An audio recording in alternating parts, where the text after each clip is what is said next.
अरे, हमारे जगन्नाथ जी और बलभद्र जी ऐसे भिक्षा क्यों मांग रहे हैं? आइए देखते हैं इस अनसुनी कथा में। आज हमारे श्री मंदिर में माता लक्ष्मी बड़े लाड से ठाकुर जी के पास आई। उन्होंने हाथ जोड़कर प्रभु से विनती की, हे नाथ, आज मेरा गुरुवार का व्रत है। अगर आपकी आज्ञा हो तो मैं जरा नगर घूमने जाना चाहती हूँ। हमारे ठाकुर जी तो स्वभाव से ही भोले हैं। बोले, अरे देवी, तुम तो जगत जननी हो, तुम्हें मेरी आज्ञा की क्या जरूरत, जाओ घूम आओ। बोले ठाकुर जी, उन्हें बिल्कुल भी अंदाजा नहीं था कि उनकी ये हाँ आगे चलकर क्या खेल करने वाली है। माता लक्ष्मी ने एक बूढ़ी ब्राह्मणी का रूप धरा और नगर में घूमने निकली। घूमते घूमते वे श्रेया नाम की एक भक्त महिला के घर जा पहुंची। श्रेया बेचारी सुबह सुबह आंखों में आंसू लिए माँ की पूजा कर रही थी। माता का दिल पिघल गया। वे बिना किसी भेदभाव के उसके घर में घुस गईं और प्यार से बोली, बेटी, तेरी भक्ति सच्ची है, जा, तेरा घर धन दौलत से भर जाएगा। लेकिन उधर मंदिर में दाऊ दादा ने अपनी शक्ति से ये सब देख लिया। उनका गुस्सा 7वें आसमान पर था। वे दौड़ते हुए आए और गरजे, लला, ओ लला, कहाँ है तू? जगन्नाथ जी घबरा गए और बोले, क्या हुआ दाऊ दादा, आप इतना गुस्सा क्यों कर रहे हैं? बलराम जी ने डांटते हुए कहा, तेरी पत्नी ने हमारी नाक कटवा दी। एक छोटी जाति के घर होकर आई है, अब उसे कह दे कि मंदिर के अंदर कदम ना रखे। जगन्नाथ जी बहुत दुखी हो गए। बोले, दादा, आज उनका व्रत था, वो तो गरीबों का दुख दूर करने गई थी। बलराम जी ने पैर पटकते हुए कहा, बस, मैं कुछ नहीं सुनना चाहता। अगर वो अंदर आई तो मैं बाहर चला जाऊंगा। अब तू चुन ले, तेरा बड़ा भाई या तेरी पत्नी। उसी वक्त माता लक्ष्मी दरवाजे पर आ गई। जगन्नाथ जी ने नजरें झुका ली और धीरे से कहा, देवी, दादा नाराज हैं, तुम अंदर नहीं आ सकती। ये सुनकर माता लक्ष्मी की आंखों में आंसू आ गए। वे गुस्से में बोली, अच्छा, जिस पति के लिए मैंने सब छोड़ दिया वो आज मुझे घर से निकाल रहा है। माता ने अपना पल्लू झटका और बोली, तो सुनिए जगन्नाथ, आज मैं आपको श्राप देती हूँ। जिस खाने और खजाने पर आप दोनों भाइयों को इतना घमंड है ना, वो सब मेरे साथ जाएगा। 12 साल तक आप दोनों दाने दाने को तरसोगे। जब मैं अपने हाथों से खिलाऊंगी तभी आपका पेट भरेगा। इतना कहकर माता वहां से चली गई। वे सीधे समुद्र किनारे पहुंची और विश्वकर्मा जी से बोली, मेरे लिए यहाँ एक ऐसा महल बनाओ जो मंदिर से भी सुंदर हो। इसके बाद उन्होंने वेतालों को बुलाया और हुक्म दिया, जाओ, मंदिर खाली कर दो। राशन, पानी, गहने और वो गद्दे भी उठा लाओ जिन पर वो दोनों भाई अकर कर सोते हैं। वेताल डरते हुए बोले, माता, अगर प्रभु जाग गए तो? माता आराम से बोली, फिक्र मत करो, मैंने निद्रा देवी को वहां भेज दिया है। अगली सुबह जब दोनों भाई सोकर उठे तो नजारा ही कुछ और था। बलराम जी ने अपनी कमर पकड़ी और चिल्लाए, अरे लला, ये मेरा पलंग कहाँ गया? हम जमीन पर क्यों पड़े हैं? जगन्नाथ जी ने चारों तरफ देखा, मंदिर खाली पड़ा था। वे मुस्कुराए और बोले, दादा, लक्ष्मी गई तो सब ले गई। बलराम जी ने मुंह बनाया और कहा, जाने दे, एक औरत के जाने से हम भूखे थोड़े ही मरेंगे। हम मर्द हैं, अपना खाना खुद बना लेंगे। चल रसोई में। वे रसोई में गए पर डिब्बे खाली थे। बलराम जी हैरान रह गए। बोले, अरे, भंडार घर देख। जगन्नाथ जी ने कहा, दादा, वहाँ तो चूहे दौड़ रहे हैं। प्यास लगी तो तालाब पर गए। बलराम जी बोले, थोड़ा पानी ही पी लेते हैं। पर जैसे ही झुके, पानी सूखकर कीचड़ बन गया। शाम तक भूख से दोनों का बुरा हाल हो गया। बलराम जी थक हार कर बोले, चल लला, अब तो भीख मांगना ही पड़ेगा, भेष बदल ले।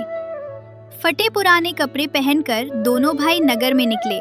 दरवाजा खटखटाकर बोले, माई, 2 भूखे ब्राह्मण हैं, कुछ खाने को दे दो। पर माता सरस्वती ने लोगों का दिमाग फेर दिया था। लोग उन्हें भगाने लगे, भागो यहाँ से, तुम तो चोर लगते हो। एक जगह किसी ने चावल दिए तो बर्तन गायब हो गया। एक योगी से फल मांगा तो उसकी टोकरी खाली हो गई। योगी ने डांट कर कहा, अरे भागो, तुम तो लक्ष्मी के दुश्मन लगते हो। तुम्हारे साए से मेरा फल भी गायब हो गया। जाओ उस समुद्र किनारे वाले महल में, शायद वहीं कुछ मिल जाए। गिरते पड़ते दोनों भाई उस महल तक पहुँचे। वहाँ दासियाँ खड़ी थीं। बलराम जी ने विनती की, देवियों, हम बहुत भूखे हैं, कुछ भीख दे दो। दासियाँ हंसकर बोली, शक्ल देखो इनकी, चोर कहीं के। बलराम जी ने अपमान का घूंट पिया और कहा, देखो, हमें पका हुआ खाना नहीं चाहिए, हम ऊंची जाति के हैं, बस कच्चा सामान और लकड़ी दे दो, हम अपना खाना खुद बना लेंगे। सामान मिल गया, दोनों ने चूल्हा बनाया। बलराम जी बोले, लला तू सब्जी काट, मैं आग जलाता हूँ। पर चमत्कार देखिए, माचिस घिसते घिसते तीलियां खत्म हो गई, पर आग नहीं जली। चारों तरफ सिर्फ धुआं ही धुआं था। धुएं से बलराम जी की आंखें लाल हो गईं। भूख के मारे उन्होंने हांडी पर लात मारी और रो पड़े। वे बोले, धत तेरे की, नहीं पकता हमसे। ओ लला, मैं हार गया। जा कह दे उस मालकिन से, जैसा भी खाना है दे दे, अब ये नखरे नहीं होते। तभी माता लक्ष्मी ने सोने की थालियों में 56 भोग सजवाकर भेजे।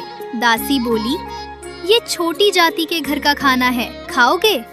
दोनों भाई एक साथ बोले, हाँ हाँ लाओ, सब खाएंगे। जैसे ही पहला निवाला मुंह में रखा, बलराम जी रुक गए। वे भावुक होकर बोले, लला, ये स्वाद, ये तो। तभी थाली में पोड़ पीठा देखकर ठाकुर जी चहक उठे। दादा, ये तो मेरी लक्ष्मी के हाथ का स्वाद है।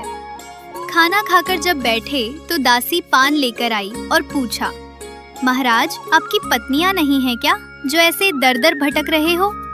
जगन्नाथ जी ने भरी आंखों से कहा, थी तो सही, पर मैंने बेवकूफी में उसे निकाल दिया। सच कहूँ तो लक्ष्मी बिना नारायण भी भिखारी है। तभी पीछे से आवाज आई, तो अब अकल आई? दोनों झट से पलटे। सामने साक्षात माता लक्ष्मी मंद मंद मुस्कुराते हुए खड़ी थी। बलराम जी, जो भूख से बेहाल थे, दौड़ कर गए और हाथ जोड़कर बोले, अरे देवी, तुम चाहो तो मेरे कान खींच लो या मुझे मुर्गा बना दो, पर अब हमें छोड़कर मत जाना। मैं समझ गया, घर की स्त्री ही घर की असली दौलत है, और कसम से आज के बाद तुम जहाँ जाना चाहो जाओ, मैं मुंह पर ताला लगा लूंगा। बस अब कुछ खाने को दे दो।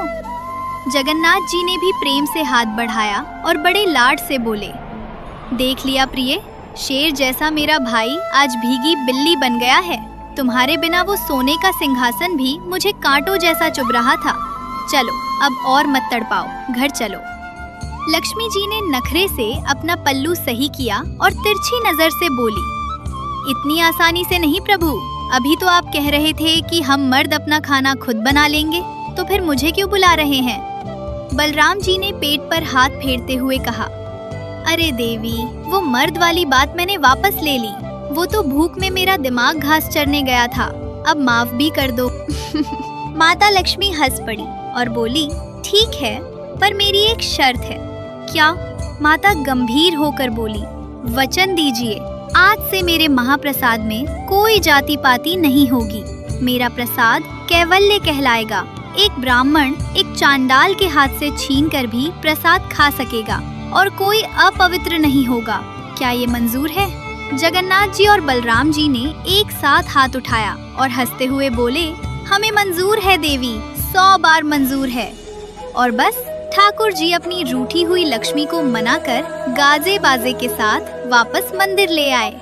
बलराम जी सबसे आगे नाचते हुए जा रहे थे, क्योंकि उन्हें पता था कि आज फिर से 56 भोग मिलने वाले हैं। अगर आपको ये वीडियो और जगन्नाथ जी की ये लीला पसंद आई हो तो लाइक, शेयर और सब्सक्राइब करना ना भूलें। और प्रेम से बोलिए, जय जगन्नाथ स्वामी जी की, जय महालक्ष्मी जी की।